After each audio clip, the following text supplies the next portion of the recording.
यहाँ बस I hope कि आपको समझ आ गया होगा। जैसे कि हमने यहाँ पर पढ़ के आ रहा था कि हमारा रेस्पिरेटरी है ना, उसमें हमने देख लिया कि कैसी व्यवस्थाएं होती हैं, किस प्रकार से क्या रहते हैं, ऑक्सीजन का आना जाना होता है, श्वसन नली या नली के बीच का संबंध हमें समझ में आ गया। तो जैसे जैसे क्या होता है, सर्कुलेटरी सिस्टम होता है, वैसे वैसे रेस्पिरेटरी सिस्टम होता है। तो मुख्यतः क्या होता है, ग्लूकोज का जब अपघटन होता है तब हमें क्या मिलता है, ऊर्जा मिलती है, उसे हम क्या कहते हैं, श्वसन कहते हैं। ठीक है, तो आई होप कि आपको इतना समझ में आ गया होगा।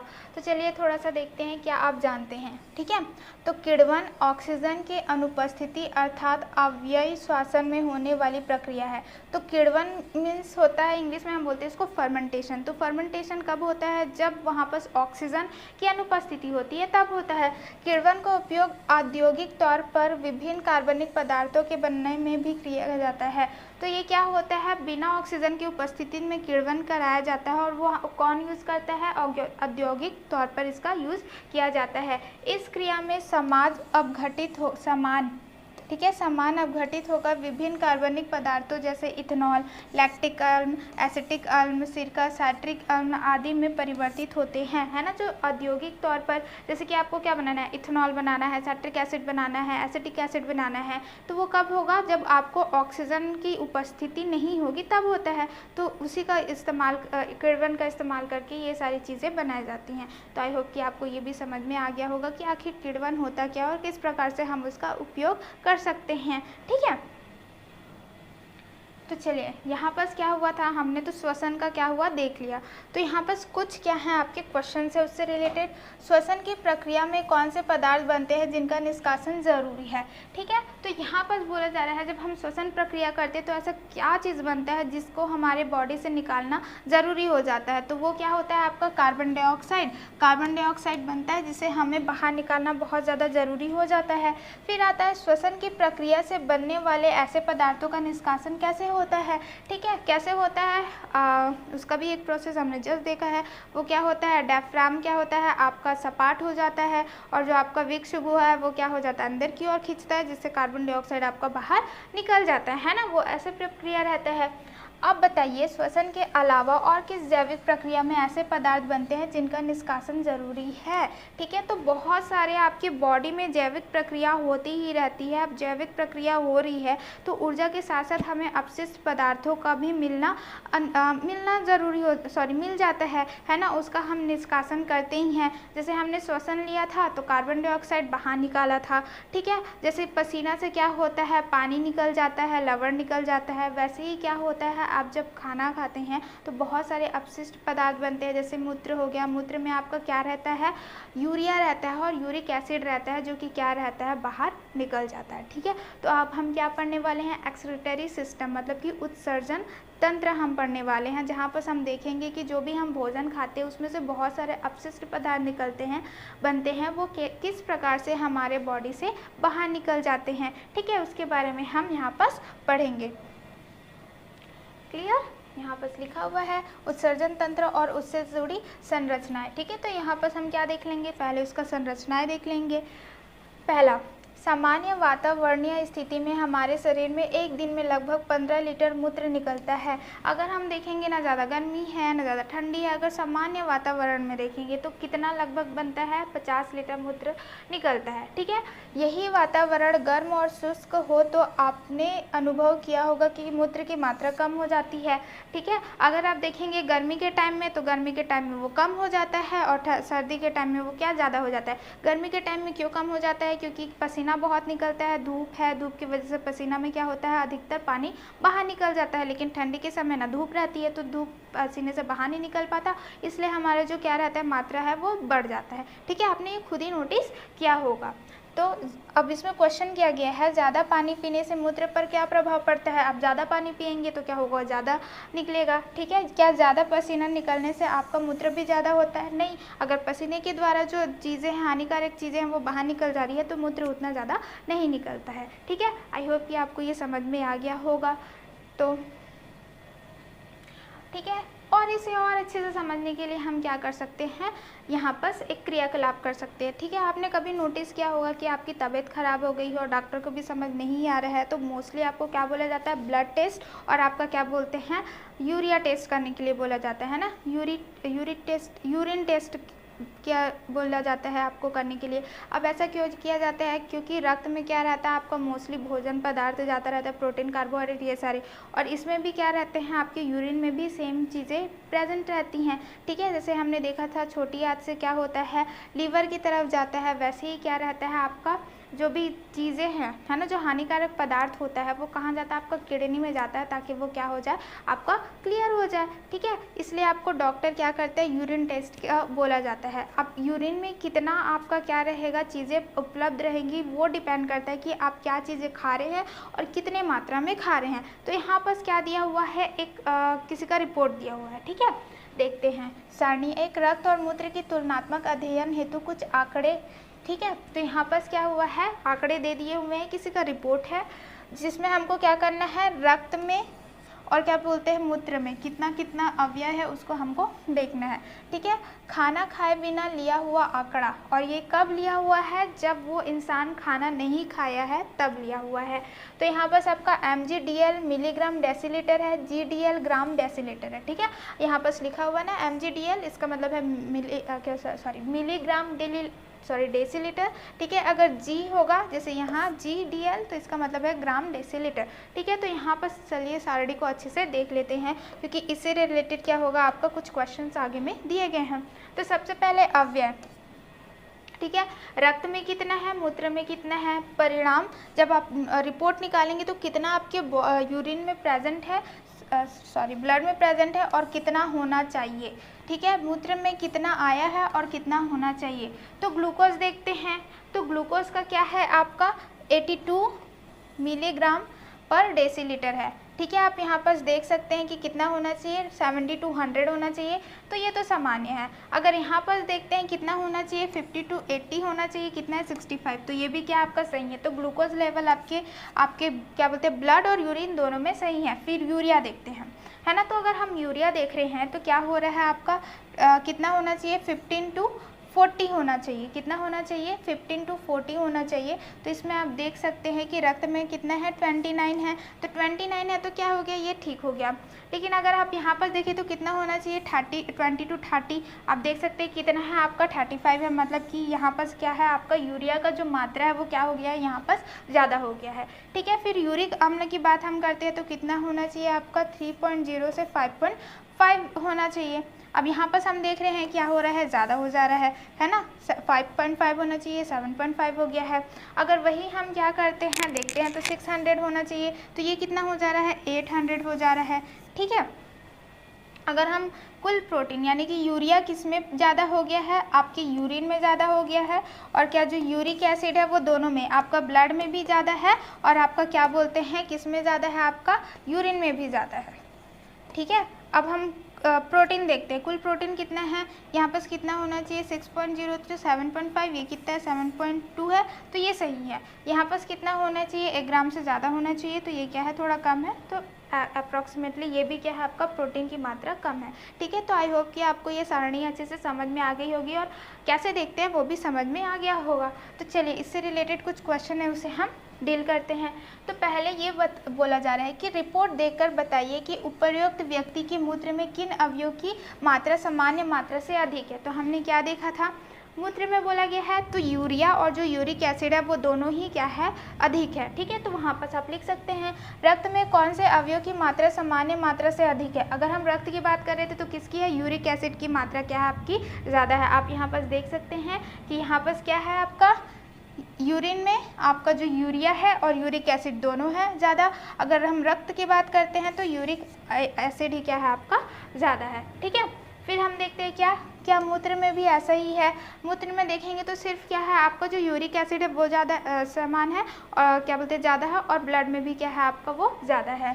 मूत्र में पाए जाने वाले अवयव की मात्रा ग्रहण किए गए भोजन के प्रकार और उसकी मात्रा पर निर्भर करती है। तो यहाँ पर क्या होता है, मूत्र में क्या अव्यय आपको मिलेगा, ग्लूकोज कितना होगा, प्रोटीन कितना होगा, यूरिया कितना होगा और यूरिक एसिड कितना होगा, वो किस पे डिपेंड करे कि आपने कौन सा भोजन लिया है और कितनी मात्रा में लिया है, उस पर डिपेंड करेगा। ठीक है, तो बेसिकली ये यूरिया और क्या बोलते हैं यूरिक एसिड है क्या। अब बहुत क्या होगा, अपघटन होता है, आपने पहले ही देखा है ना, संश्लेषण होता है ना, निर्माण होगा न्यू न्यू चीज़ों का और फिर क्या होता है उसका अपघटन होता है। जब अपघटन होता है तो वहाँ पास प्रोटीनियस है ना, प्रोटीन का क्या होता है आपको न्यूट्रिएंट्स है ना, नाइट्रोजन का प्रोटीन रहता है। प्रोटीन किस में टूट जाता है आपका, अपघटन किस में होता है, यूरिया में और यूरिक एसिड में। ठीक है, उसमें होता है जिससे वो क्या होता है बाहर निकलना उसका अनिवार्य हो जाता है, वरना वो हमारे लिए क्या हो जाता है, हानिकारक हो जाता है। ठीक है, तो चलिए क्या देखते हैं हम, क्या आप जानते हैं। ठीक है, एक वयस्क व्यक्ति में एक दिन में लगभग 170 लीटर रक्त वृक्क से होकर गुजरता है, जिसमें से लगभग 1.5 लीटर मूत्र ही बनता है। तो यहाँ पर क्या बोल रहा है, अगर हम नॉर्मल व्यक्ति की बात करें तो लगभग कितना 170 लीटर क्या होता है, वृक्क। वृक्क मतलब क्या होता है, किडनी से होकर वो गुजरता है, जिसमें से लगभग 1.5 लीटर मूत्र ही उसमें से बनता है। शेष द्रव का अधिकांश भाग पुनः रक्त वाहिनियों में अवशोषित होकर रक्त में बहता है। ठीक है, अगर क्या हो गया, अगर ज़्यादा हो जा रहा है, कम हो जा रहा है, तो वो क्या करते हैं आपस में लेना देना कर लेते हैं, लेकिन जो अगर बच जा रहा है बेसिकली तो वो वापस से क्या होता है रक्त वाहिनियों में अवशोषित होकर रक्त में बहता रहता है। ठीक है, तो यहाँ पर आई होप कि उसकी व्यवस्था आपको समझ में आ गई होगी, आपको समझ में आ गया होगा। जो नाइट्रोजनियस पदार्थ होते हैं जैसे प्रोटीन, वो किस में टूटते हैं आपके, जब वो क्या बोलते हैं अपघटन होते हैं, तो यूरिया और यूरिक एसिड, उसकी मात्रा अगर हमारे बॉडी में ज़्यादा होगी तो वो बहुत ही ज़्यादा हमारे लिए क्या होगी, हानिकारक होगी। ठीक है, तो यहाँ पर हम क्या देखेंगे, सबसे पहले हम देख लेते हैं क्या, उत्सर्जन तंत्र है ना। सबसे पहले हम क्या देख लेते हैं, उत्सर्जन तंत्र। तो यहाँ पर आपको 2 वृक्क देखने को मिल जाएंगे। ठीक है, ये क्या है आपका 2 वृक्क है, जो कैसा रहता है, ये भी आपका कैसा रहेगा, बीन शेप्ड रहता है और क्या बोलते हैं लाल भूरे रंग का रहेगा। ठीक है, ये क्या है आपका वृक्क शिरा है, ये क्या है आपका वृक्क धमनी है। ठीक है, ये क्या है आपका मूत्र वाहिनी है। ठीक है, ये क्या रहता है आपका, ये वाला जो है ना आपका, जो क्या बोलते हैं लेफ्ट हैंड साइड का जो वृक्क है वो छोटा रहता है और जो राइट हैंड साइड का वृक्क रहता है वो थोड़ा सा बड़ा रहता है। अब ऐसा बड़ा क्यों रहता है, क्योंकि आपका जो हार्ट है ना, जो आपका हृदय है वो क्या रहता है लेफ्ट हैंड साइड में रहता है, जिसके वजह से क्या हो जाता है बाया जो जो लेफ्ट हैंड साइड वाला जो किडनी है वो थोड़ा सा क्या रहता है, छोटा रह जाता है। ठीक है, और ये किस प्रकार रहते हैं, बीन शेप रहते हैं और आपकी मुट्ठी जितना ही इसमें रहता है। और ये क्या है आपका मूत्र वाहिनी है, ये क्या है मूत्राशय है, ये क्या है आपका मूत्र मार्ग है। ठीक है, तो आई होप कि आपको ये उत्सर्जन तंत्र समझ में आ गया होगा और क्या क्या इसमें होती है ये। ठीक है, तो ये क्या होगा आपका जो भी रक्त है ना, रक्त है वो कहाँ जाता है, धमनी से होके वृक्क में जाता है।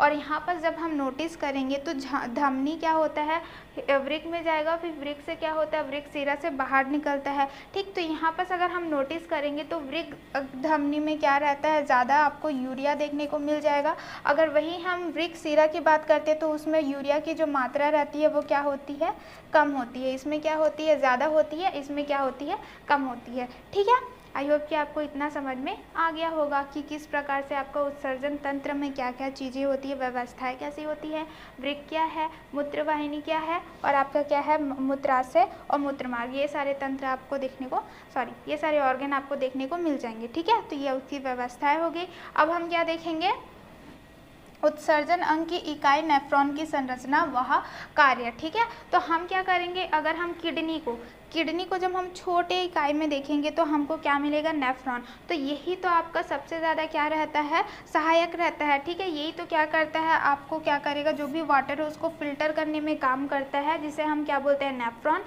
और हिंदी में क्या बोलते हैं वृक्काणु। ठीक है, वृक्क का एक इकाई है इसलिए इसे क्या कहते हैं, वृक्काणु कहते हैं। तो वो कुछ इस प्रकार से आपको देखने को मिल जाएगा। अगर हम उसका आगे का सिरा देखते हैं तो वो क्या रहता है, एक बॉल टाइप का आपको देखने को मिल रहा है, ये देखिए है ना, यही क्या कहलाता है आपका ग्लोमेरुलस कहलाता है। ठीक है, बॉम्बन कैप्सूल्स कहलाता है।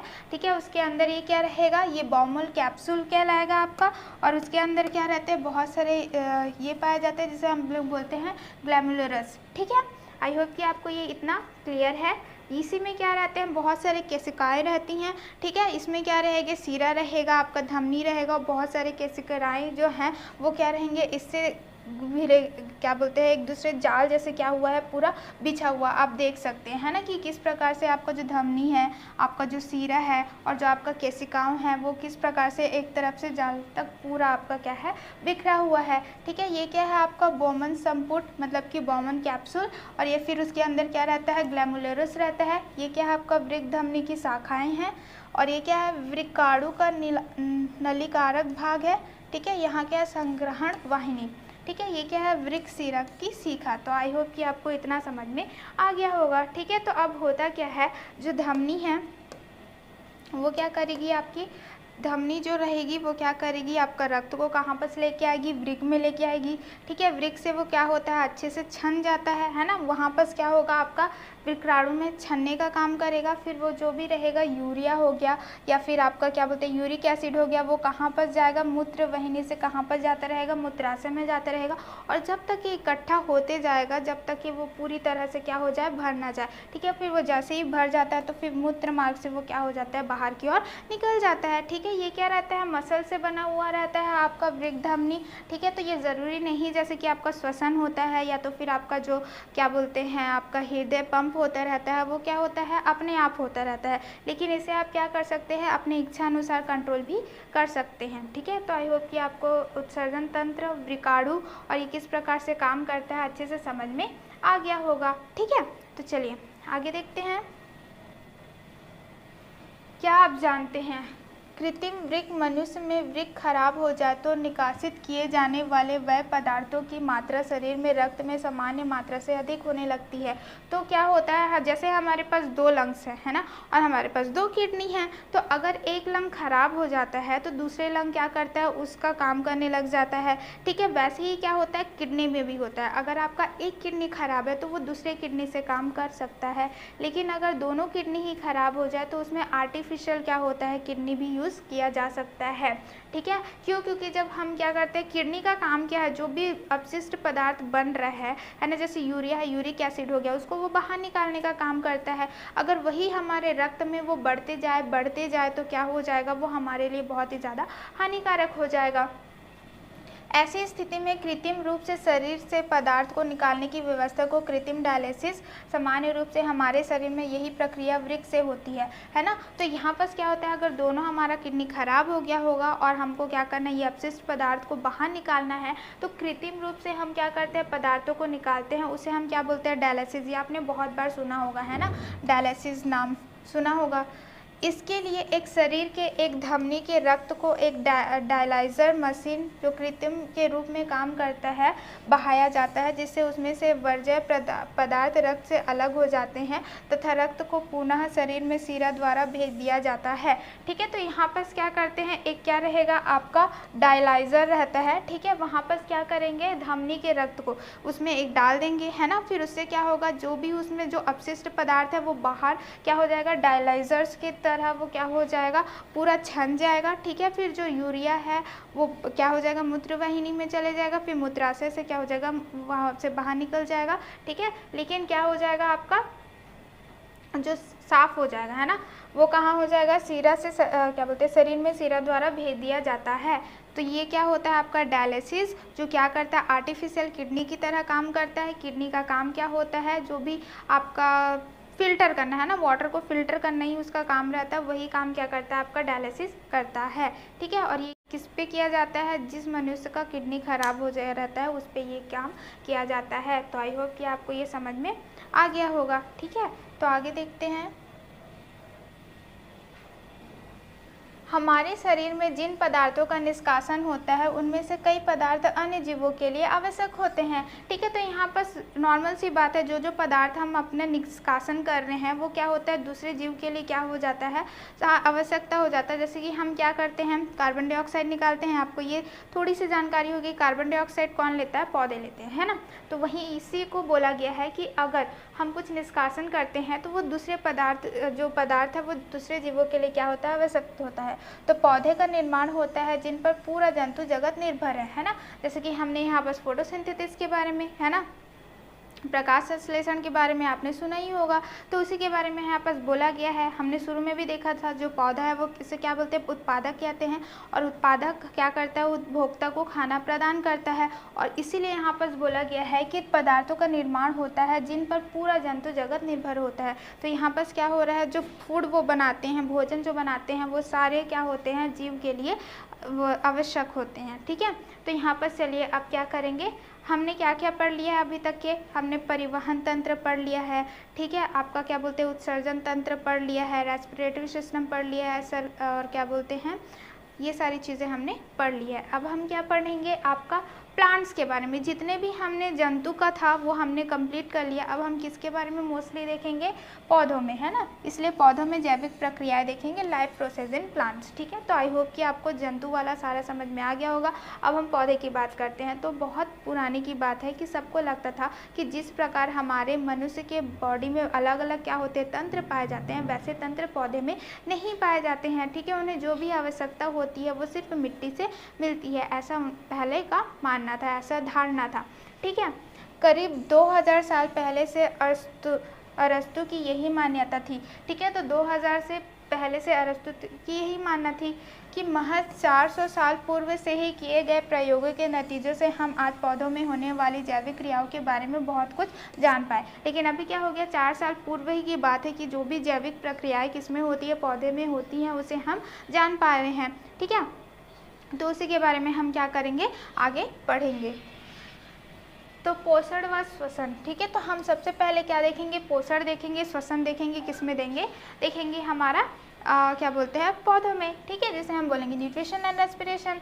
तो 7वीं शताब्दी में फोन हैमलेट नामक एक वैज्ञानिक पौधे के पोषण और उसमें मिट्टी और पानी की भूमिका का अध्ययन कर रहे थे। ठीक है, तो 7वीं शताब्दी था। कौन से साइंटिस्ट थे, आपको फोन हैमलेट नामक एक वैज्ञानिक थे जो क्या कर रहे थे, पौधे की पोषण और उसका क्या बोलते हैं, मिट्टी और उसका जो पानी है ना, पानी और मिट्टी का क्या कर रहे थे, अध्ययन कर रहे थे कि किस प्रकार से पौधे में मिट्टी और पानी की आवश्यकता होती है। ठीक है, लगभग 2 किलो के विलो के पौधे से उन्होंने अपना प्रयोग शुरू किया। तो उन्होंने क्या किया था, अब उनको देखना था कि मिट्टी किस प्रकार से सहायता कर रही है, किस प्रकार से पानी सहायता कर रहा है। तो इसलिए उन्होंने क्या किया था, सबको पहले तौल लिया था। तो उन्होंने क्या किया था, 2 किलो विलो के पौधे लिए थे।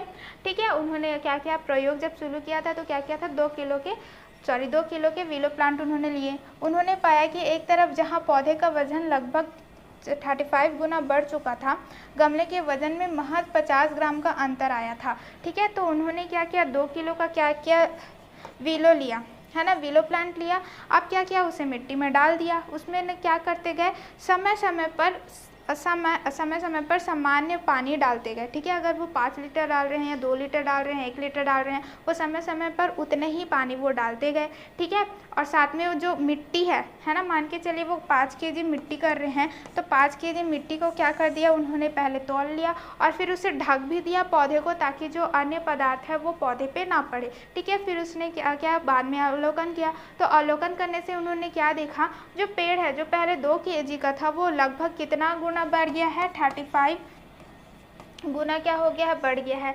जबकि जो मिट्टी का अगर 5 केजी है तो वो कितना हुआ, 50 ग्राम का अंतर ही आया। ठीक है, अगर हम क्या कर रहे हैं, ग्राम की बात कर रहे हैं तो उसमें कितना हो गया, 50 ग्राम का ही उसमें अंतर दिखाई दिया। ठीक है, अतः उन्होंने यह निष्कर्ष निकाले कि पौधे मिट्टी से नहीं बल्कि पानी से बढ़ते हैं। ठीक है, तो यहाँ पर उन्होंने देखा कि मिट्टी तो कम हुआ नहीं, पानी लगातार उनमें डाला जा रहा था। तो पौधे मोस्टली किस पे डिपेंड रहते हैं, आपका पानी पे डिपेंड रहते हैं। ठीक है, तो यहाँ पर उन्होंने समझा कि पानी का कितना ज़्यादा महत्व होता है पौधों के लिए। पर वहाँ पर एक चीज़ वहाँ पर वो चूक गए, क्या के लिए चूक गए, हवा, है ना। उस टाइम पे हवा का जो अध्ययन था वो शुरू ही हुआ था, जिसके वजह से क्या था आपका, वो पूरी तरह से कंप्लीट नहीं हो पाया था। ठीक है, बट यहाँ पर उनको इतना पता चल गया था कि पानी की आवश्यकता पौधों को होती है और उसी से वो क्या होते हैं, बढ़ते हैं।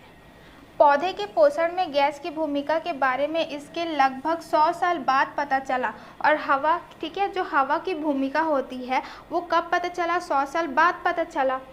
जोसेफ प्रिस्टल नामक एक वैज्ञानिक ने हवा में एक गैस को खोजा था जिसमें चीज़ें बहुत तेज़ी से जलती थी। तो जोसेफ प्रिस्टल, ठीक है, एक वैज्ञानिक थे। उन्होंने क्या किया था, गैस में एक हवा है ना, हवा में एक गैस खोजी थी जो क्या करती थी, बहुत जल्दी से जलाने में काम करती थी। हवा के अवयव तथा उन पर पौधों और जंतुओं की भूमिका के संदर्भ में प्रिस्टल अपना प्रयोग कर रहे थे।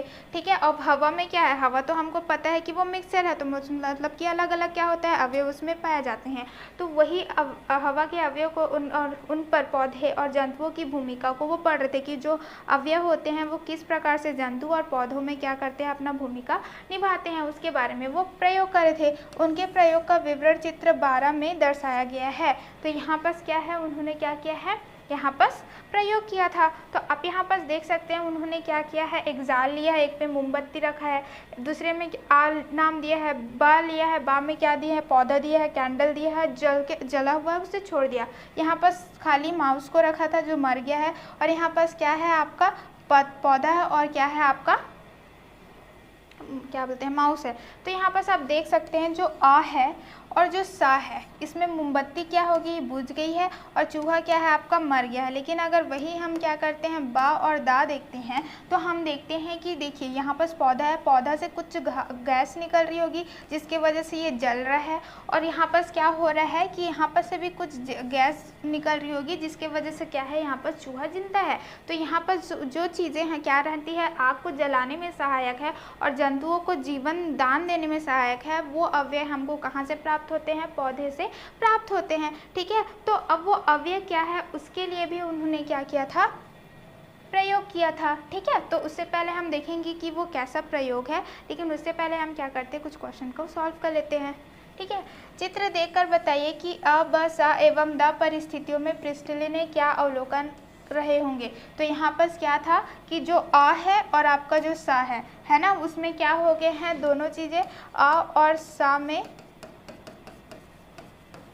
चीज़ें मर गई हैं, जबकि आपका बा और दा में क्या है, जो चीज़ें हैं वो जिंदा हैं। ठीक है, प्रिस्टल के प्रयोग में बा एवं दा परिस्थिति में क्रमशः मोमबत्ती जलती रही, वह चूहा जिंदा रहा। ऐसा क्यों हुआ, ठीक है, ऐसा इसलिए हुआ क्योंकि जो चीज़ें हैं ना, जो जलने में सहायक है और जो जंतुओं को जीवन दान देने में सहायक है, वो चीज़ें हमको कहाँ मिलती है, पौधों से मिलती है, इसलिए वो क्या हो गए, जिंदा रहे। ठीक है, तो अब वो कहाँ से मिलती है, ऊर्जा क्या मिलती है, ये सारी चीज़ों के लिए हम आगे देखते हैं। ठीक है, तो यहाँ पर पौधे को ऊर्जा कहाँ से मिलती है, तो वो जो हवा बना रहा है उसके लिए उसे कहाँ से मिलती है ऊर्जा, उसके बारे में हम यहाँ पर पढ़ेंगे। ठीक है, तो 8वीं सदी में इंगिनहाउस नामक एक वैज्ञानिक ने एक प्रयोग के जरिए इसका उत्तर खोजा था। ठीक है, तो इसका उत्तर किसने खोजा था, आपके इंगिनहाउस ने खोजा था। आइए इस प्रयोग को हम भी करके देखें। ठीक है, कि ये क्या, कौन सा अवयव था जिसके वजह से उन्हें पता चला कि जो अवयव जलने में सहायक होते हैं, जो ऊर्जा प्रदान करते हैं और जो गैस निकालते हैं, वो कैसा है। ठीक है, तो उसके लिए उन्होंने क्या किया, एक एक्टिविटी की। ठीक है, जिसे हम भी कर सकते हैं। उसके लिए हमें क्या चाहिए, 2 परख नली चाहिए, 2 बीकर चाहिए, 2 कीप चाहिए। ठीक है, 2 परख नली चाहिए। ठीक है, अब इसमें हम क्या करेंगे, पानी भर लेंगे, पानी में क्या डालेंगे, हम हाइड्रिला प्लांट डालेंगे, उल्टा कीप रख देंगे। ठीक है, और उसके ऊपर क्या कर देंगे, हम यहाँ पर आपका परख नली को उल्टा रख देंगे। वैसे ही आप क्या करेंगे, एक और सेम टू सेम रखेंगे। एक में क्या करेंगे, आप धूप में रख देंगे, दूसरा आप क्या करेंगे, आपको क्या बोलते हैं, काला पेंट करके उसको क्या कर देंगे, छाँव में रख देंगे। ठीक, सॉरी, काला भी नहीं करेंगे तो भी चलेगा, आपको सिर्फ छाँव में उसको रख देना है, फिर उसका अवलोकन करना है। आप देखेंगे कि क्या जो सूर्य में था वो क्या होगा, आपको बुलबुला देखने को मिलेगा। ये जो बुलबुला है वो क्या हो रहा है, बढ़ते जा रहा है, और जो पानी की जो वो है सतह है वो क्या होती जा रही है, कम होते जा रही है। ठीक है, तो आपको क्या करना है, आपको ध्यान से ये जो परख नली है उसको निकालनी है, और निकालने के बाद अंगूठा से दबा देना है इस प्रकार से। फिर उसके बाद क्या करना है, आपको जलती हुई माचिस डालनी है। ठीक है, तो फिर आप जलती हुई माचिस उसमें डालेंगे तो क्या होगा, या फिर आप जलती हुई अगरबत्ती भी डालेंगे तो क्या होगा, उससे कुछ आपका क्वेश्चन दिया हुआ है। पहला, क्या अगरबत्ती तेज़ी से जल उठी, अगर अगरबत्ती और आप माचिस लेके जा रहे हैं तो क्या वो जल्दी से चलेगी, हाँ, वो क्या होगी, जल्दी से तेज़ी से जलने लगी। ऐसा क्यों हुआ होगा, क्यों हुआ है, क्योंकि जो गैस उत्पन्न हो रही है वो क्या हो रही है, जलने में सहायक है, इसलिए वो क्या हो रही है, जल रही है। परख नली में कौन सी गैस इकट्ठा हुई, ठीक है, यदि याद कीजिए आपने इस प्रकार की पिछली कक्षाओं में कौन सी गैस का परीक्षण किया था। तो इससे पहले हमने बहुत सारे परीक्षण किए थे जिससे हमें पता चला था कि कौन सा गैस सहायक होता है जलने में, ऑक्सीजन। ठीक है, तो जो ऑक्सीजन गैस है वही वो क्या हो रहा है, पौधा उत्पन्न कर रहा है। किस उपकरण सेट में ज़्यादा गैस इकट्ठी हुई और क्यों? तो हमने क्या देखा था, एक समीकरण देखा था। समीकरण में क्या था, NCO2 प्लस NH2O, है ना। ऊर्जा क्या देता है आपका,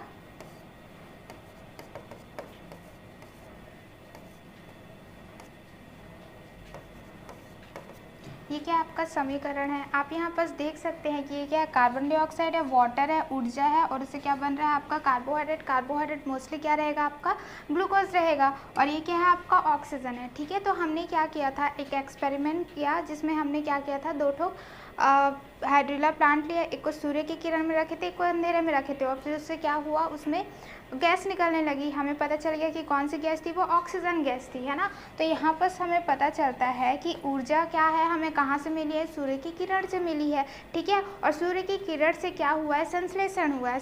संश्लेषण मतलब क्या होता है कि आपके जो छोटे छोटे सरल पदार्थ रहते हैं वो मिल के क्या बनाते हैं, जटिल पदार्थ बनाते हैं। जैसे कि आप ये समीकरण में देख सकते हैं, है ना, कि यहाँ पर कार्बन डाइऑक्साइड और आपका क्या है बोलते हैं, वाटर मिलके क्या बनाया है आपका, कार्बोहाइड्रेट बनाया है, या फिर आप बोल सकते हैं ग्लूकोज बनाया गया है। ठीक, उसी को हम क्या बोलते हैं, संश्लेषण बोलते हैं। लेकिन ये किसके प्रेजेंस में हो रहा है, किसके प्रेजेंस में हो रहा है, आपका सूर्य के प्रेजेंस में हो रहा है, इसलिए इसे क्या बोला जाता है, प्रकाश संश्लेषण कहा जाता है। प्रकाश के प्रेजेंस में हो रहा है इसलिए प्रकाश संश्लेषण कहा जा रहा है। ठीक है, तो आई होप कि आपको समझ आ गया होगा कि आखिर प्रकाश संश्लेषण है क्या। ठीक है, प्रकाश संश्लेषण एक ऐसी प्रक्रिया है जिसमें जो पौधे अपना खाना बनाते हैं, सरल सरल पदार्थ से लेके एक जटिल पदार्थ बनाते हैं, और कौन सा छोड़ते हैं, गैस, ऑक्सीजन गैस छोड़ते हैं। ठीक है, आई होप कि इतना आपको अच्छे से क्लियर समझ में आ गया होगा। लेकिन आप देख सकते हैं कि यहाँ पर क्या है, हमने क्या किया है, ये जो है मोस्टली क्या बनता है हमारा, कार्बनिक कंपाउंड बनता है।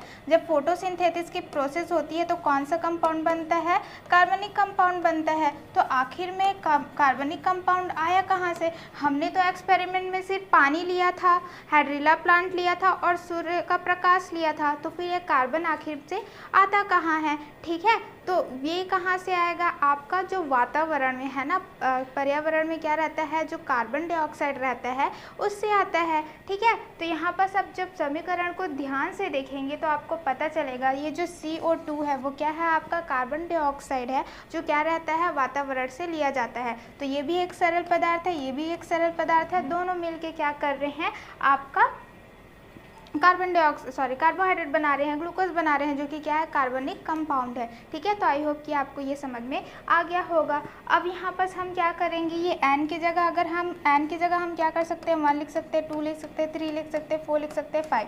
अगर इसमें हम 6 ले रहे हैं तो क्या हो जाएगा, 6CO2 प्लस 6H2O गिव्स क्या देगा आपका, C6H12O6 प्लस 6O2। ठीक है, ये क्या है आपका फोटोसिंथेसिस का क्या है, इक्वेशन है, समीकरण है। ठीक है, ये क्या है आपका फोटोसिंथेसिस का समीकरण है। ठीक है, यहाँ पर किसके प्रेजेंस में हो रहा है, आपका सूर्य के प्रकाश के प्रेजेंस में हो रहा है। ठीक है, तो अब हम क्या देखते हैं, ये तो सूर्य क्या बोलते हैं, प्रकाश संश्लेषण है।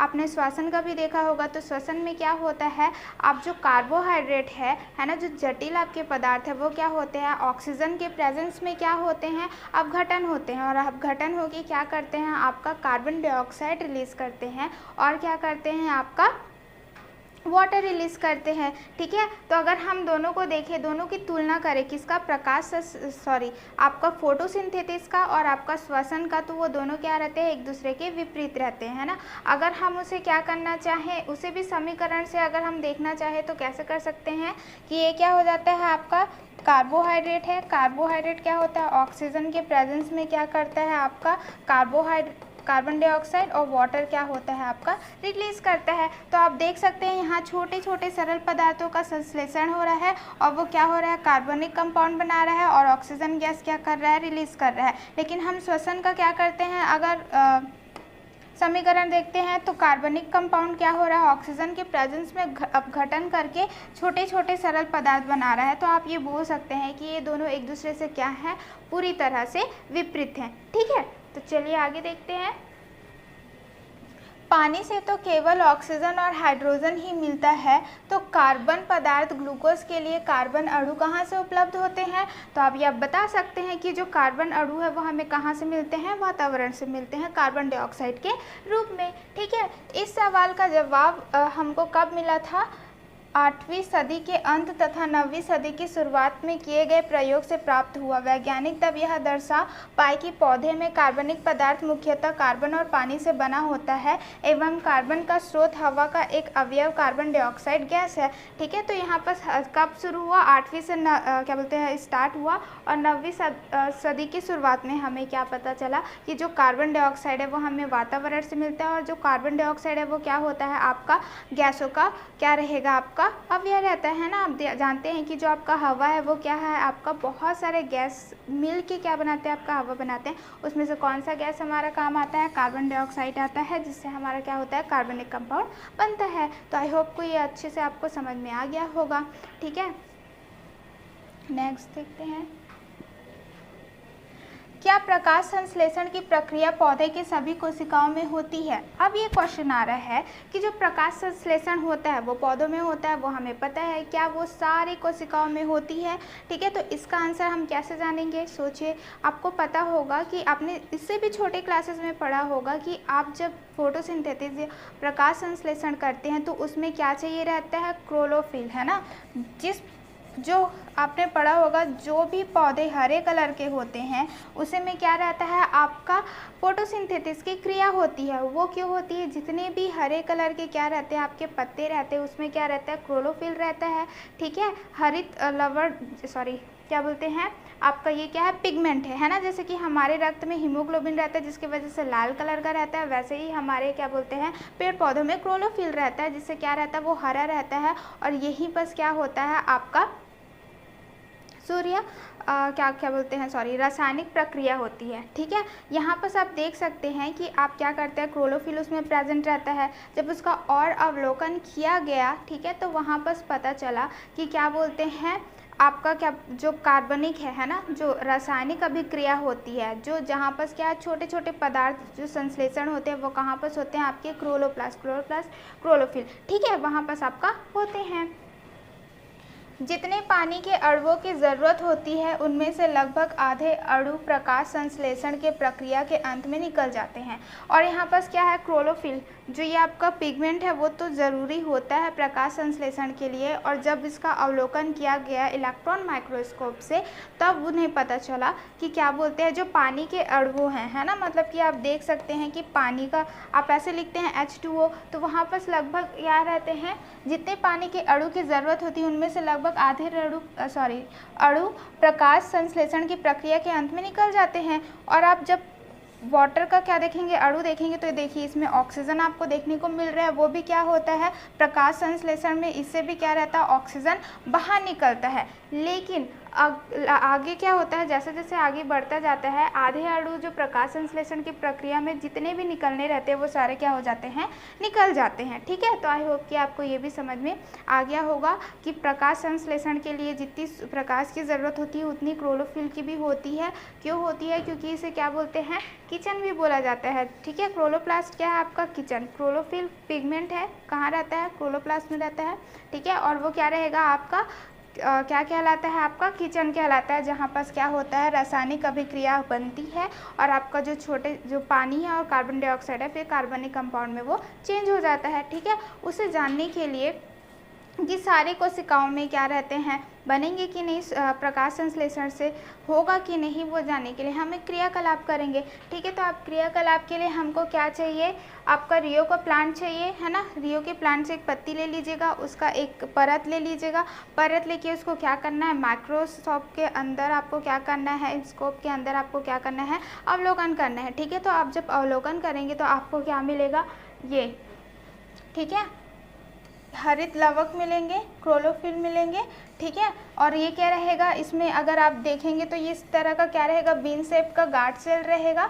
यही क्या रहेगा आपका देखेंगे, ठीक है। फिर उसको जब वो हरित लवक है उसको जब आप रंध्रों है ना, रंध्रों मतलब होता है स्टोमेटा मिलेगा, और फिर उसको और अच्छे से ध्यान से अवलोकन करेंगे स्टोमेटा का, तो आपको ग्रीन कलर का चीज़ दिखाई देगा, वही आपका क्या कहलाता है, हरित लवक कहलाता है। तो जितने भी पौधे रहते हैं जिसमें हरित लवक प्रेजेंट रहते हैं वो आपका क्या बोलते हैं, उसी में क्या होता है आपका प्रकाश संश्लेषण होता है। तो जितनी भी पत्तियां हैं जो ग्रीन कलर की हैं उसमें आपको प्रकाश संश्लेषण देखने को मिल जाएगा।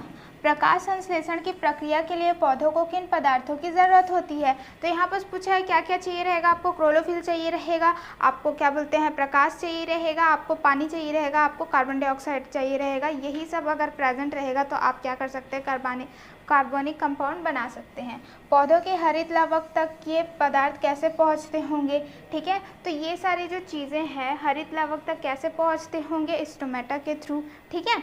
वहीं से क्या होता है, गैसेज एक्सचेंज होता है, ठीक है। तो आई होप कि आपको ये समझ में आ गया होगा। चलिए आगे देखते हैं, ठीक है। क्या आप जानते हैं, तो यहाँ पर हम देखेंगे क्या इसे बोलते हैं हम क्लोरोप्लास्ट है, ठीक है। पत्ती का अब जब हम देखेंगे तो वो कुछ इस प्रकार से आपको दिखाई देगा। ये माइटोकॉन्ड्रिया का जस्ट क्या रहता है, दोगुना रहता है, ठीक है। 2 झिल्लियों से बना रहता है, एक और झिल्ली रहता है जिसे हम क्या बोलते हैं, थैलेकॉइड, क्या बोलते हैं, थैलेकॉइड बोलते हैं। और फिर ये आपको क्या दिख रहा है, ये जो एक के ऊपर लगे हुए हैं उसे हम ग्राना बोलते हैं एक ठो को। अगर वो पूरा इसको आप ले लें तो वो क्या कहलाता है आपका स्ट्रोमा कहलाता है, ठीक है। ये जो लिक्विड रहेगा वो क्या है आपका स्ट्रोमा है, और यहाँ पर ये जो एक एक ठोक आपको दिखाई दे रहा है वो क्या है आपका ग्राना है, ठीक है। तो आई होप कि आपको ये संरचना समझ में आ गई होगी। अगर आप किसी भी हरित लवक को देखेंगे तो वो कुछ इस प्रकार से आपको देखने को मिलेगा, ठीक है। इसके बारे में और जानते हैं। जूलियस बॉर्न सैक्स ने पहली बार 19 सदी में अपने प्रयोगों के माध्यम से दर्शाया कि हरे पत्तियों में स्टार्च के कण प्रकाश संश्लेषण की क्रिया के फलस्वरूप बनते हैं। पहली बार उन्होंने बताया कि जब प्रकाश संश्लेषण होता है तो क्या बनते हैं, तो पत्तियों में स्टार्च के कण बनते हैं, ठीक है। कौन बनता है, स्टार्च के कण बनते हैं, किसके, प्रकाश संश्लेषण में। उन्होंने यह भी दर्शाया कि प्रकाश संश्लेषण स्ट्रोमा के लिए आवश्यक रंजक पर्ण हरित लवकों में पाए जाते हैं। ये भी बताया कि जो स्ट्रोमा रहते हैं वो आवश्यक रहता है जिसमें क्या रहेगा, रंजक पर्ण हरित लवक पाए जाते हैं। इनके ग्रेना में प्रकाश संश्लेषण की प्रकाश आधारित क्रियाएं होती हैं जिन्हें पानी का अपघटन होकर ऑक्सीजन गैस बनती है। और जो क्या रहेगा आपका जो ग्रेना है ना, ग्रेना में क्या रहेगा आपका पानी का क्या होता है, अपघटन होता है और ऑक्सीजन रिलीज होता है। इसके स्ट्रोमा में अन्य प्रक्रियाएं होती है जिसमें मुख्य रूप से कार्बनिक पदार्थ का संश्लेषण होता है। और स्ट्रोमा में क्या होगा आपका प्रकाश संश्लेषण होकर कार्बनिक कंपाउंड बनाएगा। हरित लवक में शर्करों जैसे ग्लूकोज के अलावा अमीनो अम्ल, वैसी अम्ल आदि की संश्लेषित होते हैं। साथ ही ये पौधे की रक्षा प्रणाली में अहम भूमिका निभाते हैं, ठीक है। तो ये क्या करेंगे, जो हरित लवक है, ठीक है, जैसे ग्लूकोज हो गया और अमीनो अम्ल हो गया, ठीक है, आपका क्या बोलते हैं फैटी एसिड हो गया, ये सारी चीज़ें क्या होते हैं वहाँ पर भी क्या होंगे आपके संश्लेषित होते हैं। और साथ ही क्या रहते हैं, प्रतिरक्षा, मतलब कि क्या करते हैं, उसको बचाने का भी काम करते हैं, ठीक है। आई होप कि आपको ये समझ में आ गया होगा, ठीक। तो यहाँ पर क्लोरोप्लास्ट समाप्त होता है, क्लोरोफिल समाप्त हो जाता है। अब हम क्या देखेंगे, एक न्यू टॉपिक में क्या है आपका परिवहन तंत्र से जुड़ी संरचनाएं व उनका कार्य, ठीक है। अब हम क्या कर रहे हैं, पेड़ पौधों में देखेंगे कि उनके में कैसे परिवहन तंत्र होता है। जैसे हमने मनुष्य के में तो देख लिया कि क्या होता है आपका वेन होता है, आर्टरी होता है, ब्लड होता है, लिम्फ सिस्टम होता है, ये सारी चीज़ें क्या होते हैं परिवहन में हेल्प करते हैं। तो वैसे ही क्या रहता है आपके पौधे में भी रहेगा। आपने छोटी क्लास में पढ़ा होगा, जालम होते हैं, फॉलम होते हैं, है ना, ये क्या है आपके ऊतक हैं। तो ये क्या होते हैं, जो जालम होते हैं वो क्या करते हैं, जो भी पानी रहता है उसको क्या करते हैं जड़ से लेके पूरे क्या बोलते हैं पत्तों में पहुंचाने का काम करते हैं। जो फॉलम रहते हैं वो क्या करते हैं, जो खाद्य पदार्थ रहता है उसको क्या करते हैं एक से दूसरी जगह ले जाने का काम करते हैं, ठीक है। आपका खाद्य पदार्थ कहाँ बनेगा, पत्ती में बनेगा, है ना, क्योंकि उसमें क्लोरोफिल रहता है, तो वहीं से वो क्या करते हैं पूरे जगह उसको फैलाने का काम करते हैं, ठीक है। आई होप कि आपको जालम फॉलम समझ में आ गया होगा। फिर आप देखेंगे कि उनमें दो आपको क्या बोलते हैं एक बीज पत्री और द्विबीजपत्री में क्या अंतर होता है। ठीक है, तो आप देख सकते हैं ये क्या है, द्विबीजपत्री है, ये क्या है आपका एक बीजपत्री है। आप देख सकते हैं इसमें जो जालम और फॉलम है ना, संवहन ऊतक है, ये तना हो गया आपका और जड़ है। जब आप उसको कट करके देखेंगे तो ये क्या है, जड़ है, सॉरी तना है किसका, द्विबीजपत्री का, और ये एक बीजपत्री का, और ये क्या है, जड़ है। आप देख सकते हैं कि द्विबीजपत्री में क्या है आपका, ये एक सर्कल में है ना, मतलब कि बिखरा हुआ नहीं है। जबकि आप यहाँ पर देखेंगे एक बीजपत्र में तो ये क्या रहता है, ये जो टिश्यू रहता है वो क्या रहता है आपका, पूरी तरह से बिखरा रहता है। ठीक है, आई होप कि आपको इतना समझ में आ गया होगा। नेक्स्ट देखते हैं, तो यहाँ पर क्या होता है, जो जालम होते हैं, फालम होते हैं, वो कैसे करते हैं, यहाँ पर क्या होता है, परासरण होता है। ठीक है, क्या होगा, परासरण होगा। उसमें क्या होता है, जो जड़ है, जड़ में क्या रहता है, पानी की मात्रा ज़्यादा होती है, किससे, जड़ के ऊतक में। ठीक है, तो वो क्या करता है, यहाँ का जो पानी अणु है वो कहाँ हो जाता है, इधर चले जाता है ना, हायर कॉन्सेंट्रेशन से लोअर कॉन्सेंट्रेशन की ओर चले जाता है, और इसी प्रकार से क्या होता है आपका, पानी ऊपर की ओर जाता है। ठीक है, ये क्या हो गया आपका, परासरण, जिसे हम क्या बोलते हैं, डिफ्यूज़न, मतलब कि हायर कॉन्सेंट्रेशन से वो लोअर कॉन्सेंट्रेशन की ओर जाता है। ठीक है, एक परासरण द्वारा होता है। ठीक है, अब क्या होता है, जो जालम है उसमें क्या रहते हैं, बहुत सारे जो पानी है, लवण है, वो घुले हुए रहते हैं और घुल के क्या करते हैं, ऊपर की ओर चले जाते हैं, और उसमें क्या पाया जाता है आपका, वाष्पोत्सर्जन। ठीक है, जिसको हम लोग बोलते हैं ट्रांसपीरेशन। ठीक है, जिस प्रकार से आपके बॉडी में पसीने निकलते हैं उसी प्रकार क्या रहता है, पौधों में भी क्या होता है, पसीना निकलता है। पसीना मतलब इन द सेंस कि वो जो पानी है वो ज़्यादा हो जाता है तो वो क्या होता है, पत्तियों से बाहर निकल जाता है। ठीक है, आपने इवापोरेशन पढ़ा होगा, इवापोरेशन क्या होता है, पानी से वाष्प बनना।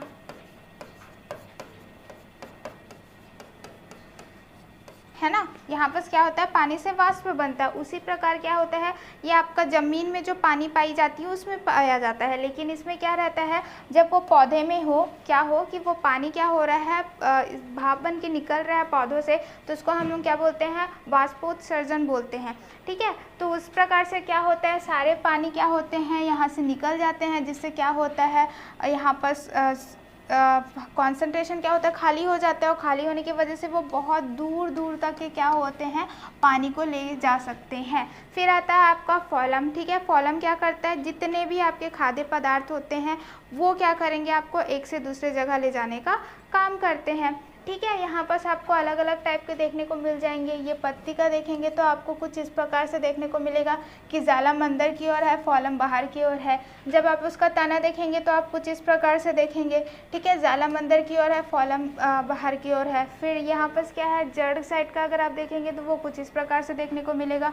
ठीक है, जालम अंदर की ओर है, फॉलम अंदर की बाहर में ऐसे गुच्छों की तरह फैला हुआ है। ठीक है, तो इस प्रकार से आपको जालम फॉलम का क्या रहेगा, आपको अलग पौधे के अलग अलग अंगों में संवहन ऊतक की स्थिति देखने को मिल जाएगी। ठीक है, जड़ में अलग है, पत्ती में अलग है, आपका तने में भी अलग है। तो आई होप कि आपको समझ आ गया होगा कि वो क्या करते हैं, वाष्पोत्सर्जन और परासरण से क्या होता है आपका, मोस्टली ये क्या करते हैं अपना क्या बोलते हैं, उत्सर्जन बोलती हूँ, यहाँ पर क्या करते हैं, परिवहन करते हैं। ठीक है, खाने और पीने का। क्लियर इतना, चलिए नेक्स्ट देखते हैं,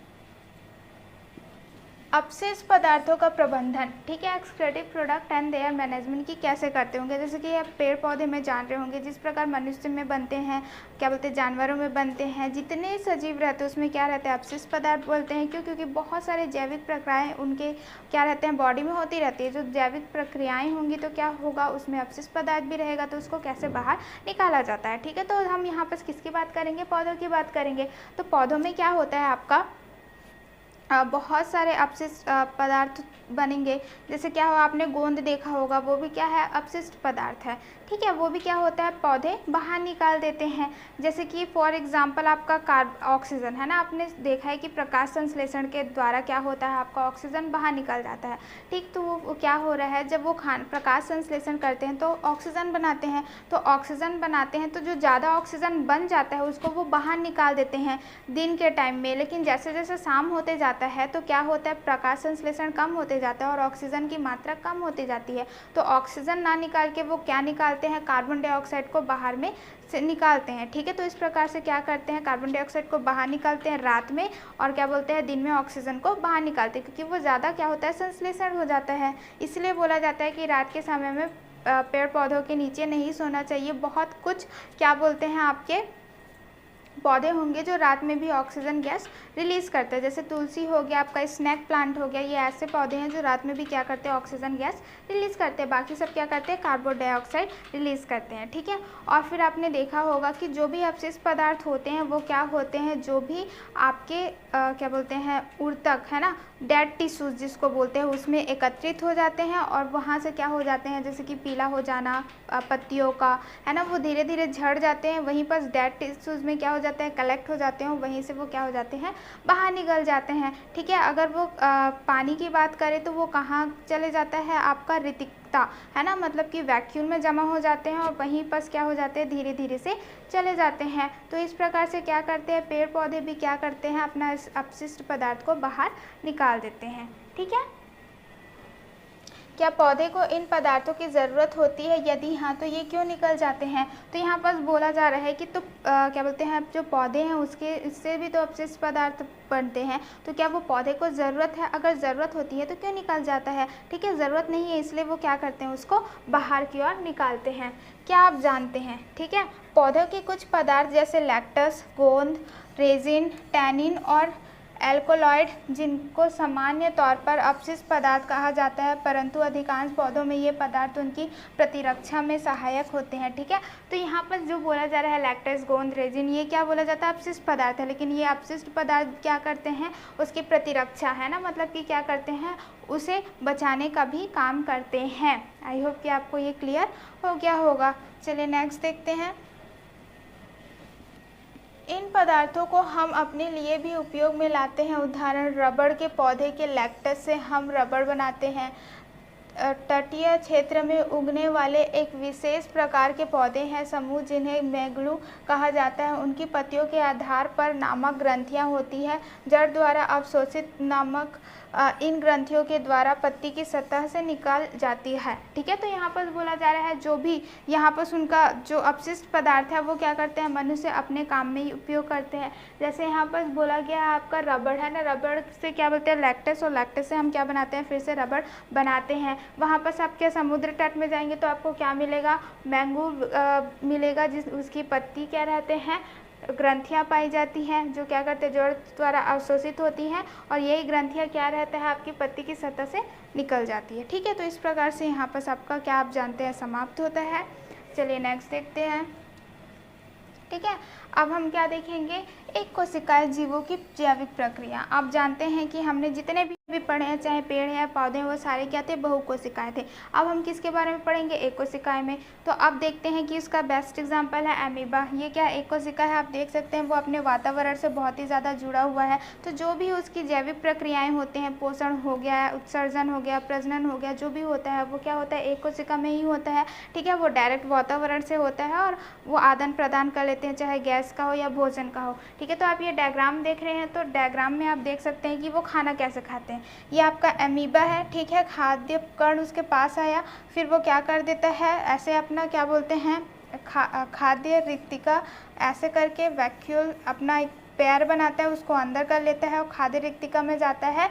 फिर उसको क्या कर लेता है, पादाब कुट भात है ना, मतलब कि यहाँ पर से उसको क्या करेगा, निगल लेगा। जैसे कि हमारे में क्या होता है, हमारे में पूरा पाचन तंत्र रहता है, इसमें क्या रहता है, खाद्य रिक्तिका रहता है, वैक्यूल, फूड वैक्यूल जिसको बोलते हैं, उसमें जाके वो क्या रहता है, जितने भी उसके न्यूट्रिशंस है उसको वो ले लेता है। बाद में वो क्या करता है, वहीं से उसको फेंक देता है। ठीक है, जहाँ से लिया वहीं से उसको फेंक देता है, और उसमें क्या पाया जाएगा, आपका केंद्रक यानी कि न्यूक्लियस पाया जाएगा। तो इस प्रकार से अमीबा क्या करता है, पोषण लेते हैं, और सभी एक कोशिकाओं में क्या होता है, एक ही कोशिका में सारे जैविक प्रक्रिया उसके कंप्लीट होते हैं। तो आई होप कि आपको ये भी क्लियर हो गया होगा। ठीक है, तो यहाँ पर हमारा चैप्टर क्या होता है, समाप्त होता है। आई होप कि आपको इसमें कोई भी डाउट नहीं है। तो चलिए थोड़ा सा क्विक रिवीजन देखते हैं कि हमने इस चैप्टर में क्या क्या सीखा है। ठीक है, सबसे पहले मनुष्य के पाचन तंत्र में आहार नली और पाचक ग्रंथियाँ पाई जाती है। तो यहाँ पर बोला जाता है कि जो पाचन तंत्र है ना, अगर हम पाचन तंत्र की बात करें तो उसमें आहार नली जो मुख से लेके मल द्वार तक के रहती है, और बहुत सारे पाचक ग्रंथियाँ, पैनक्रियाज हो गया आपके, गॉल ब्लैडर हो गया आपके, ये सारे ग्रंथियाँ आपको मिल जाएंगी। मनुष्य की आहार नली में पाए जाने वाले अंग हैं मुख, ग्रंथि, ग्रसिका, अमाशय, छोटी आंत, बड़ी आंत और मलद्वार। ठीक है, अगर हम मनुष्य की आहार नली की बात करें तो उसमें क्या क्या अंग हमको देखने को मिल जाएंगे, मुख है ना, ग्रंथि, ग्रसिका, अमाशय, स्टमक, छोटी आंत, स्मॉल इंटेस्टाइन, बड़ी आंत, लार्ज इंटेस्टाइन, मलद्वार, एनस। ठीक है, फिर श्वसन की क्रिया में ग्रहण की गई ऑक्सीजन से भोजन का ऑक्सीकरण होता है। जो भी हम श्वसन की प्रक्रिया करते हैं उसमें ऑक्सीजन बाहर आता है, अंदर जाता है, और वही क्या होता है, वहाँ पर भोजन की ऑक्सीकरण होता है। ठीक है, ऑक्सीकरण से कार्बन डाइऑक्साइड पानी बनता है और ऊर्जा मुक्त होती है। अगर हम ऑक्सीकरण की बात करें तो उसमें क्या होता है, कार्बन डाइऑक्साइड बनता है और क्या बोलते हैं, पानी बनता है, और ऊर्जा क्या हो जाती है, मुक्त हो जाती है। यह ऊर्जा एडिनोसाइन ट्राइफॉस्फेट से संग्रहित होती है। ठीक है, तो ये क्या होता है आपका एटीपी, आपने सुना होगा, ये क्या है, एडिनो ट्राइफॉस्फेट। इसी को क्या होता है, इसका अपघटन होता है। जब ये अपघटन होता है तो क्या होता है, हमें ऊर्जा प्राप्त होती है। ठीक है, एडिनोसाइन ट्राइफॉस्फेट को ऊर्जा मुद्रा कहा जाता है, और क्या बोलते हैं, एडिनो ट्राइफॉस्फेट को मुद्रा क्या बोलते हैं, ऊर्जा मुद्रा कहा जाता है, यानी कि एनर्जी करेंसी। क्यों, क्योंकि वो जब टूटता है तो आपको बहुत सारा उसमें ऊर्जा मिलता है, इसलिए इसे क्या बोला जाता है, ऊर्जा मुद्रा कहा जाता है। मनुष्य के उत्सर्जन तंत्र में एक जोड़ी वृक्क, किडनी, एक जोड़ी मूत्र नलिकाएं, यूरेटर, ठीक है, मूत्र नलिकाएं, मूत्राशय यूरिनरी ब्लैडर, एक मूत्र मार्ग यूरेथ्रा होते हैं। अगर हम क्या करेंगे, उत्सर्जन तंत्र बोलते हैं तो उसमें क्या रहे, एक जोड़ी किडनी है ना, उसमें क्या रहेगा आपका मूत्र नलिकाएं, मूत्राशय और मूत्र मार्ग है ना, ये सारी चीज़ें उसमें आपको अंग मिल जाएंगे। ठीक है, नेक्स्ट देखते हैं। मनुष्य के परिवहन तंत्र में मुख्य रूप से हृदय एवं रक्त वाहिनियों, धमनी और सीरा पाए जाते हैं। अगर परिवहन तंत्र की बात करें तो क्या मिलेगा, हृदय मिलेगा, सीरा मिलेगा और हमको धमनी मिलेगी। ठीक है, धमनियाँ मुख्य रूप से ऑक्सीजन जनित रक्त एवं सिराएं मुख्य रूप से ऑक्सीजन विहीन रक्त का परिवहन करती है। जैसे हमने पहले भी देखा तो धमनियाँ करती है क्या, ऑक्सीजन उसमें रहता है जो भी ब्लड जाता है, और क्या बोलते हैं, वेन में क्या रहता है जिसमें ऑक्सीजन नहीं पाया जाता है। पौधे प्रकाश संश्लेषण द्वारा सौर ऊर्जा को खाद्य पदार्थों के रूप में रासायनिक ऊर्जा में संग्रहित करते हैं। ये जीव जगत के लिए प्रथम पोषक स्तर हैं। ठीक है, तो यहाँ पर बोला जा रहा है जो पौधे हैं वो क्या करते हैं, प्रकाश संश्लेषण से क्या करते हैं, खाद्य पदार्थ बनते हैं, जो क्या करते हैं, रासायनिक ऊर्जा है ना, रासायनिक ऊर्जा संग्रहित करते हैं, और जीव जगत को ये पूरा क्या करते हैं, आपका प्रथम पोषक स्तर है। अगर ये खाना नहीं बनाएंगे तो इससे आगे जो स्तर होता रहता है वो आगे नहीं बढ़ेगा। ठीक है, जैसे कि क्या बोलते हैं, प्राइमरी कंज्यूमर, सेकेंडरी कंज्यूमर, आपने ये सेकंड चैप्टर में पढ़ लिया है। ठीक है, तो आई होप कि आपको इसमें कोई डाउट नहीं है। यहाँ पर क्या बोला है कि वो क्या करते हैं, सौर ऊर्जा से रासायनिक ऊर्जा में करके कार्बनिक कंपाउंड बनाते हैं, जबकि श्वसन में क्या होता है, आपका जो कार्बनिक कंपाउंड रहता है वो क्या होता है, किसी और ऊर्जा में वो क्या हो जाता है, आपका ट्रांसफॉर्म होता है। पौधे में होने वाली प्रकाश संश्लेषण हरित लवकों में होती है। ठीक है, तो यहाँ पर क्या बोल रहा है, जो प्रकाश संश्लेषण है पौधे में वो कहाँ पर होती है, हरित लवकों में पाई जाती है, होती है। ठीक है, नेक्स्ट, प्रकाश संश्लेषण की प्रक्रिया में कार्बनिक पदार्थ जैसे शर्कराएं, मंद आदि का निर्माण होता है। प्रकाश संश्लेषण में क्या बनता है, आपका शर्कराएं बनती हैं, मंद बनती हैं, आदि का निर्माण होता है बोला जा रहा है। तथा ऑक्सीजन गैस वातावरण में निकलती है, इस पर पूरा जंतु जगत निर्भर है। और क्या होता है, ऑक्सीजन गैस आपका निकलता है जो जिसमें पूरा जो जंतु है ना, सबको ऑक्सीजन की ज़रूरत है, तो उस पर पूरा निर्भर करता है। पौधों में संवहन ऊतक पाए जाते हैं जिनका फैलाव पौधों के जड़, पत्ती, तना, फूल, फल आदि तक होता है। यह ऊतक मुख्य रूप से जाइलम और फॉलम है। ठीक है, तो यहाँ पर अगर हम क्या बोल रहे, परिवहन देख रहे हैं पौधों में, तो उसको क्या होता है, जो परिवहन ऊतक है वो पूरे क्या होते हैं, पत्ती, पौधे, जड़ से लेके पूरे हर जगह में फैले होते हैं। ठीक है, मोस्टली क्या पाए जाएंगे, जालम और फॉलम। जालम पानी लेके जाता है, फॉलम क्या करता है, खाना लेके जाता है। कुछ अपशिष्ट पदार्थ पौधों से गिरने वाली पत्तियों से निकल जाते हैं। कुछ में अपशिष्ट पदार्थ कोशिका रिक्तिका में संचित रहते हैं जो समय समय पर पौधों के शरीर से बाहर कर दिए जाते हैं। ठीक है, कुछ क्या होते हैं आपके पत्तियों से निकल जाते हैं, मतलब कि डेड टिश्यूज़ में वो कलेक्ट होते जाते हैं और फिर वो नीचे गिर जाते हैं। कुछ क्या करते हैं वैक्यूल्स में जमा होते जाते हैं और टाइम में क्या करते हैं बाहर निकाल दिए जाते हैं। पौधों में गैसीय आदान प्रदान मुख्यतः रंध्रों के माध्यम से होता है। ठीक है, जो गैसेस एक्सचेंज होता है वो किससे होता है आपका स्टोमेटा से होता है। ठीक है, तो आई होप कि आपको ये अच्छे से समझ में आ गया होगा। ठीक है, तो यहाँ पर हमारा हमने सीखा भी कंप्लीट होता है। चलते हैं क्या अभ्यास की ओर। ठीक है, तो अभ्यास में सबसे पहले क्या है आपका सही विकल्प चुने। तो सबसे पहला क्वेश्चन क्या है, अमाशय की आंतरिक झिल्ली HCl अम्ल से सुरक्षित रहती है जिसका कारण है। ठीक है, तो यहाँ पर बोला जा रहा है आपके आमाशय में HCl प्रेजेंट रहते हैं जो कि एसिड है, तो वो कैसे उसको बचा के रखता है आपके आमाशय को। ठीक है, पेप्सिन की वजह से, ये तो एंजाइम है। श्लेष्मा है ना आपको लुब्रिकेशन लार्व में एंजाइम के कारण या इनमें से कोई नहीं। ठीक है, तो वो आंतरिक झिल्ली क्यों बची रहती है, श्लेष्मा अगर उसमें प्रेजेंट है इसलिए, है ना, जिससे वो बच सकता है। सेकंड, श्वसन के दौरान गैसों का आदान प्रदान होता है ना। श्वसन जब होता है तो गैसों का आदान प्रदान होता है वो किस प्रकार होता है, श्वसन नली व हाना नली में, फेफड़ों की कुपिकाओं व रक्त कोशिकाओं में, वायु कुपिकाओं व श्वसन नलियों में, श्वसन नली व श्वसन नली में। ठीक है, तो क्या हो जाएगा फेफड़ों, है ना, फेफड़ों की कुपिकाओं व रक्त कोशिकाओं में, ये दोनों के बीच क्या होती है आपका गैसियस एक्सचेंज होती रहती है। ठीक है, आई होप कि आपको ये समझ में आ गया होगा। नेक्स्ट, मनुष्य के शरीर में फेफड़ों से ऑक्सीजन युक्त का परिवहन निम्न में से किसके द्वारा होता है। ठीक है, फेफड़ों से ऑक्सीजन की ओर बोल रहा है तो वो किस में जाता है आपका। ठीक है, फुफ्फुस धमनी, श्वसन नली, फुफ्फुस शिरा, इनमें से कोई नहीं। ठीक है, तो ये फेफड़ों से ऑक्सीजन युक्त बोल रहा है तो हमने क्या पढ़ा था, वो किस में होता है आपका फुफ्फुस शिरा में। ठीक है, तो इसका सही आंसर क्या हो जाएगा, ब फुफ्फुस शिरा। फिर आता है आपका क्या, वृक्क की इकाई है ना, हमने क्या पढ़ा था, वृक्क किडनी पढ़ी थी, उसकी इकाई पढ़ी थी, तो वो क्या होता है नेफ्रॉन होता है, बोमन सबपुट या फिर आपका मूत्र नलिका या फिर मूत्राशय। तो इसका सही आंसर क्या है आपका नेफ्रॉन, जिसको हम विकाणु भी बोलते हैं। फिफ्थ, निम्नलिखित में से वह प्रक्रिया जो प्रकाश संश्लेषण के दौरान नहीं होती है। जब प्रकाश संश्लेषण होती है तो कौन सा इसमें नहीं प्रेजेंट होता है, प्रकाश ऊर्जा का रासायनिक ऊर्जा में परिवर्तन, ये होता है। कार्बन डाइऑक्साइड का कार्बोहाइड्रेट में बदलना, ये भी होता है। कार्बन का कार्बन डाइऑक्साइड में बदलना, नहीं।